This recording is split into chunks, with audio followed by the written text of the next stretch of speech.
So first, I wanted to ask you to tell everyone, like the students at MedConnect, a little bit about yourself. So Mhm. where you've studied like neurology, how you ended up at UTHSC, and like what you currently specialize and work in. Fantastic. So I grew up in India. I did my med Hmm. school, everything back in India. And after medical school, I want to pursue further residency in the US. So I came to US. I did a year and a half of research in Pittsburgh at Hmm. UPMC. Hmm. And from there, I joined my residency in Penn State. I was Okay. there for 4 years. Hmm. And after residency, I want to pursue a fellowship in stroke. Aka vascular neurology. So that's Yeah, why I came to UT for my fellowship in 2017. And I finished my fellowship in 18 and I stayed here as a faculty since then. that's great.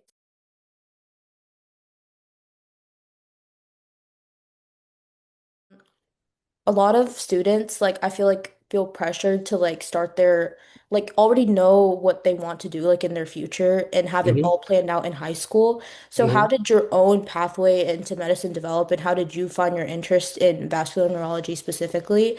And what Yeah. would you say to students who are like struggling to figure out what they want to do in their future? Yeah. So it's more of a calling than Mhm. picking your Yeah. career. Hmm. So everybody will find their own reason because there is no reason that everybody should follow the same timeline, right? Right. So if you see there are people who are CEOs when they're 20s Yeah. and they're CEOs when they're 50s. Hmm. The goal is your destination, and it doesn't matter how far you take to get there. For me, I decided that I want to be a doctor way early because of my exposure growing up in India. Yeah. So the simple thing is, I don't know how much you have exposure to culture back in India. When I was growing up, Hmm. there was not a bigger hospital in my village. Yeah. There used to be one physician. My dad used to say he used to come in a horse, and then he used to go to different villages at the same time. That's his mode of transportation. Hmm. And when most people they play in the streets and a lot of things is a busy place, right, in India. Yeah. When he would come in, everybody would clear the way for him, and he's more well respected in the society because they see him as a healer. So when I saw that, I felt like I want to be him. And then it's Yeah. just like a small seed that was planted, but I just jokingly say, I want to be a doctor, I want to be a doctor. Yeah. That's how I grew up. But everything got cemented when my dad had a stroke when I was in eighth grade. Oh, So that's my calling, saying like, okay, I think this is what I got to do. So that's why I knew that I'm not only going to medical school, that I want to pursue neurology, not just neurology. I want to pursue stroke, and I want to continue doing stroke for the rest of my life. So that's my calling, yeah. and then I That's just great. followed path from there.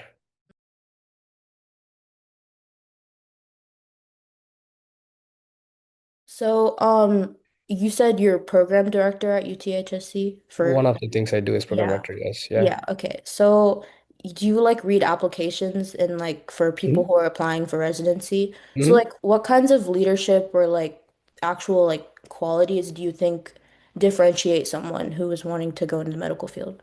Yeah, I think you mentioned the word already, quality. Yeah. So I think everybody is different when they review the applications, right?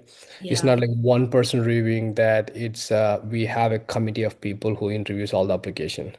And then so the culture is different between different places. There are programs where they see your board exam scores. For example, Yeah. they see MCAT for medical school, the same way we use something called USMLE step one, step two. They see the scores. If they're high scores, they take it for granted. It's a smart kid and they take them. Mhm. But we do something called holistic review where we look into you as a person, not just an applicant. So Okay. quality is more important for us than quantity. Hmm. So what happens is because now everybody has exposure, everyone's, I mean, like you have access to a lot of things. Right. And what people do is, oh, I need to do some public service. So I'm gonna go and work in a hospital summer program. I'll check the box. Okay. I need to be a scribe so I can expose to medical field so I can tell them like I know how the healthcare system works. You check the box. Hmm. And then oh, I do a lot of advocacy work because I serve in communities, my local communities, you check the box. Mm. I like to do research. You do research for 2 weeks, and they say like I did 2 weeks of research, and you check the box. Yeah. So people are like running towards checking all the boxes, and Hmm. then the application might be bulky. But when you look into it, when you talk to them, then what did you do? What kind of experience you had? How has it changed your perspective, and how meaningful it is for you? Is really difficult for them to answer because they're in the Yeah. process of checking the box. So WMC is coming up with this rule. When you see publications, sometimes you have a laundry list of publications, and then they are like they played a smaller part in the role. Now they're asking, pick and choose one or two of your projects, and then write your reflection on it. What is your role in it, Oh. and what science have you advanced, and how it has impacted patients' life. So that's how NIH BioSketch works. So when you apply for NIH grants, they don't ask your 200 pages of your CV. The Yeah. NIH CV is like 3, 4 pages, and then it'll ask you on science, what have you done, and you talk about your most impactful work. So for you, if you're interested in oncology, you have Hmm. to focus on what can you do. You pick and choose the one that you really enjoy it. Yeah. So you have to do things joyfully. You cannot work hard. Okay. So that's the another important quality that we see is how passionate are you on this field. Hmm. So the reason for that is one of the professions in the country which has high risk of burnout is medicine. Yeah. There's so many things that are not in your control. It's not like a black and white as you see from outside. There's so many things goes into it, and it's easily for you, and it's easy for anybody to get burnt out here, Yeah. because the system is designed in a way that you spend more time with the computers than you want to. Yeah. So you would expect like in a 1 hour appointment, you want to spend more time with the patient and then like less time with the documentation. But you're spending more time with the documentation because you need to get insurance reimbursement. You need to, if you don't document, it never happen. Medical legal issues, so many, so on and so forth. So you spend so much time on the computers and Mhm. less time with the patients, which we call it administrative burden. Yeah. So if you're passionate about something, for example, my profession is vascular neurology. When I'm on call 24/7. Hmm. So I may get like an hour or two sleep sometimes, but the next day when I wake up, I'm ready to take things head on because I'm passionate about what I do. I love what I do. So Hmm. that's why it's important for you guys to pick and choose what's important for you, and then that's easy from there. Yeah. Yeah. I feel like that you should do something because you want to, not because you're just like checking off boxes, as you Yeah. say. So I Yeah. agree. Yeah. Then if someone asks you about, tell me that experience, because that's something you want to, you would be like, you're not just reading your CV. I can read your face to see how excited you are to talk about it. Yeah. And then so that's more important. Mm.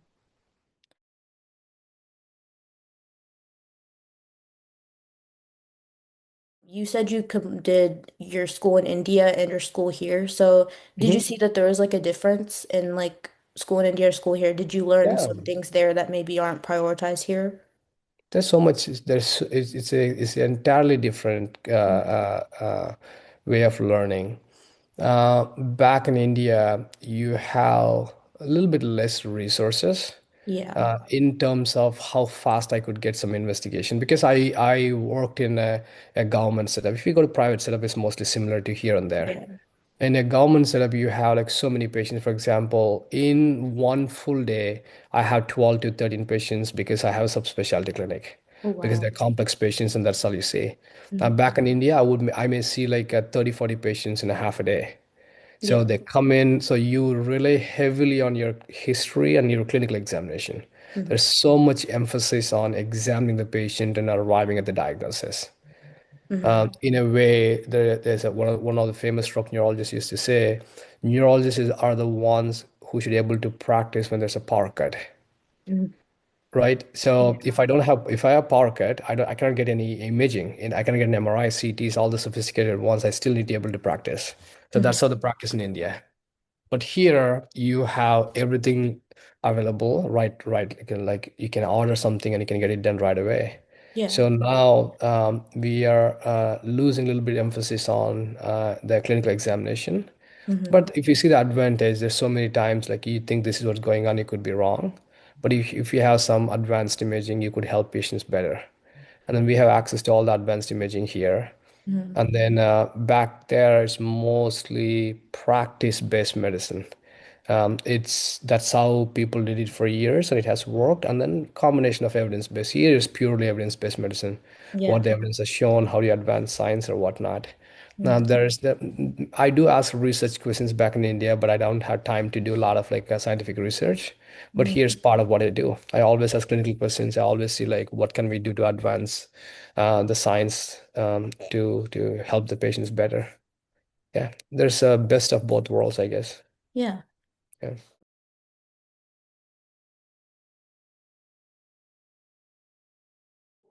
Are there any like specific challenges that you faced on your like journey to becoming a physician that you are right now? I mean, like it's not just me. Anybody who's Yeah. coming into this country as an Anybody immigrant, is gonna yeah, face yeah, challenges. Yeah. everybody's gonna face because it's not like an easy path for them, Exactly. because they're fighting against so many odds. Hmm. And then so I'm not immune to that. I'm not unique. Yeah. Every international grad that is coming into this country to do residency here, they had to go through that. It's Yeah. extremely competitive application. You spend hours not only writing for the boards, but for example, here if you're applying for a UT and someone says like, why are you applying for a UT? Because I want to know like why you want to come here. Yeah. Your simple answer is I grew up here. I live in Collierville and my family's here. And you could use the same answer for all the southeastern states. I'm Yeah. from Tennessee. That's why I'm applying for Mississippi, Arkansas, Alabama, and all those things. Hmm. But when you as an international grad, when you apply, it's like you don't have any connections here. And then the other thing is, are you first generation American? Yeah. Yeah. Yes, and if you talk to your mom and dad, and then they'll tell you when you first move into this country, it's just new. The culture is new. Yeah. You need to get used to the culture. And then so you're not only trying to learn the healthcare system, but you're all trying to get used to the culture here. Hmm. As simple as that is when I first moved into US, I never lived alone in my life. I'm a people's person. I'm always around people. When Hmm. I'm in my apartment, I was like bored. I don't know what to do. So I need to know who my neighbors are, and Hmm. then I want to invite them for a meal. I want to invite them for a tea so I Like can build your get to know them or community. whatnot. But I'm aware enough. I cannot just go randomly knock a door and then say, "Hey, you want to come for a meal?" That's Yeah. that's like a little bit creepy. So I Yeah. called the apartment leasing office and they said, "Hey, I want to get you introduced to my neighbors. Would you mind giving their number? I want to call them, at least talk to them over the phone and introduce myself and who I am. I'm a physician here. I'm a resident. I want to know my neighbors." And the answer is his privacy concerns. I cannot give it to you. Oh. Which is totally, which now I understand. At that time, I just like, what do you mean by privacy concerns? I just want to know my neighbor because if they need me, I need them. As simple as that. So Yeah. these are the things. It's tough. I'm not much into cooking before, and I'm not used to Western food. And when I came here, my dietary habit changes. I need to cook. I need to survive. There's so many things that you go through, but it's fun, you know. Yeah, Yeah. yeah. It will all these things. It will mold you, and your true character comes out. Mhm.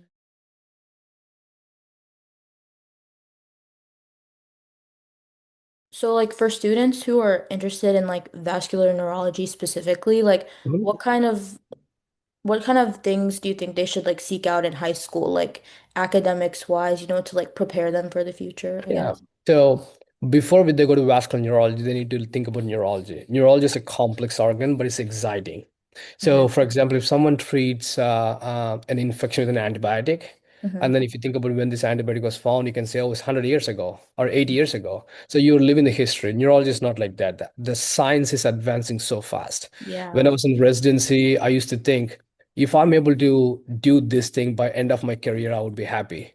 10 years later, everything is happening. I never thought within 10 years we're going to have these many advancements as much I have seen.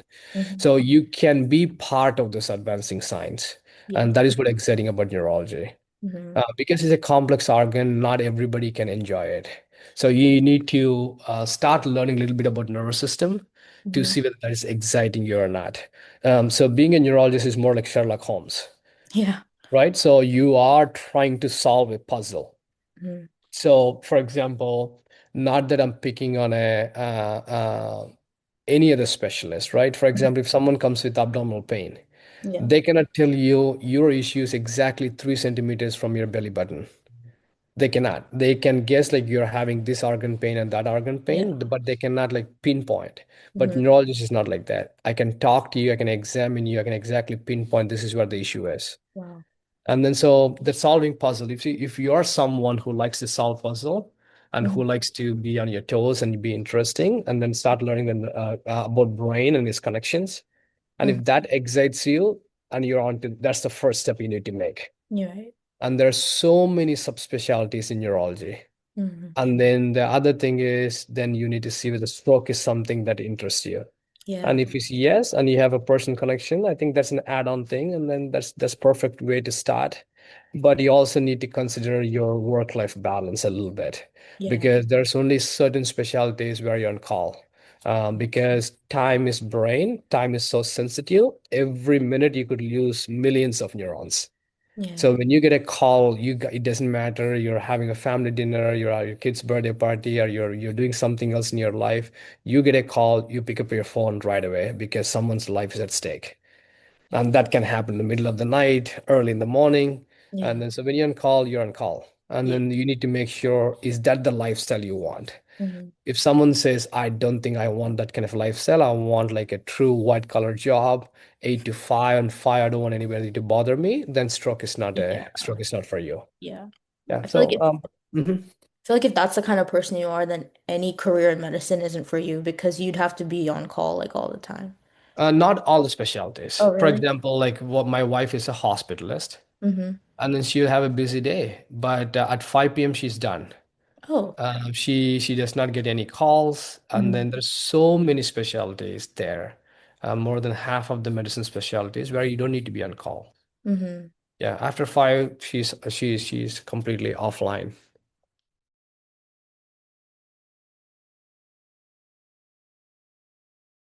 Yeah, Good. so that's all the questions that I had for you. So is there like some message or like some advice you want to give to students to take away as they like Yeah. consider neurology or even just careers in medicine? Yeah. So being a doctor is a privilege. It Yeah. is not a job. Hmm. Okay. So let's say how many times in your life you would go to a random person and you start being vulnerable. Right. You would not, right? You won't, but when you are sick, when you see a doctor, you have no idea who they are, but You're you're trusting completely them. vulnerable with them. You're Yeah. completely transparent with them. There's Hmm. so much trust you have in the doctor that they feel like they're giving their entire life to you so that you can protect them. Hmm. You're not only saving a person, you are saving their entire family. That could be you're saving a son or a daughter or mom or grandpa. Yeah. So they have a whole family there waiting or counting on you. Yeah. As much it is a privilege, it's also so much pressure comes with it. Hmm. There's not many professions you have this privilege of helping people, healing people. Yeah. And then so that's why it's like one of the noble professions out there. There's so many things out there, but it's one of the noble professions. Hmm. And then so you got to be serious about it. Yeah. So most people come in, and then once you come here, and then it also comes with the financial independence, right? Being a doctor is one of Yeah. the well-paid profession, everything, but you pay a price for that. Yeah. There's a long years of learning and years of sacrifice before you get financially stable. Hmm. If someone's coming into this profession because they want to be financially stable, they want to have this 6 digit salary, but I don't think they'll survive longer because you'll get burnt out. Exactly. So you need to find your calling, Mhm. understand like how much weight is on this profession, and then because you got to do the justice, like you got to take every patient like your family, and then you try your best to save them. Yeah. It's not That's like computers, right? You had a yeah. wrong code, something crashed, and then you just take, okay, let's start from the scratch. Yeah. You don't do that with life. That is yeah. Yeah, yeah, good. But we need more people, right? Yeah. They Always. they call neurology desert, which means like the ratio, the doctors patient ratio. And when you see that, like one of the neurology deserts in the country is Tennessee. There's not many neurologists out there. The Oh, patients, it affects the quality of care, equity of care, right? Like people are waiting for a long time before they get to the clinic. Sometimes people have to wait for months before they come see me in the clinic. Not that I don't want to see them, because there's only so many, so there's few people, but there's so many patients. is that why So you chose Tennessee to do your neurology, or it's no, I chose Tennessee because they call it stroke belt. Stroke belt is oh the south, all the southeastern states. yeah. You have high risk of, you're more prone to have stroke or like heart diseases and everything. And Wow. then so my fellowship is 1 year. So I say I want to go to a place where I could see a lot of complex cases so that it will be good for my learning. So that's why I came here. Hmm. And then and I stayed here. So we need a lot of people to stay here because if you don't live in Memphis, Hmm. you don't know how beautiful the city is. Yeah, If you talk to someone else from California or some other city, if they want to come to Memphis, have you ever typed Memphis in Google and see what comes out?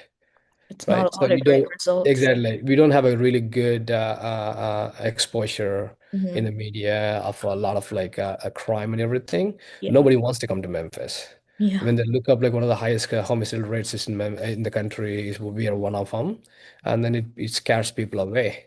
Hmm. But we have so many things. We have university, like 5 different colleges within Yeah. UT, and then you have St. Jude, you have FedEx, you have roads, you have CBU, you have U of M. There's so many good things in an auto zone. So there's so many good things in Memphis. So that's where like my vision has changed into where I start creating a neurology pipeline, which is I want a homegrown people to be physicians here, to become neurologists here, to become a faculty and practice here. Yeah. If you see our roster of residents, like I take at least one or two from Memphis. They're Memphians, brought Hmm. up here, went to med school here, and then they're neurologists now. And Wow. more likely for me to retain them for long term compared to for someone from elsewhere. Hmm. Okay. That's all I have for you today. Yeah, thank you so much. Okay, good luck. Take care. Bye bye. Bye bye.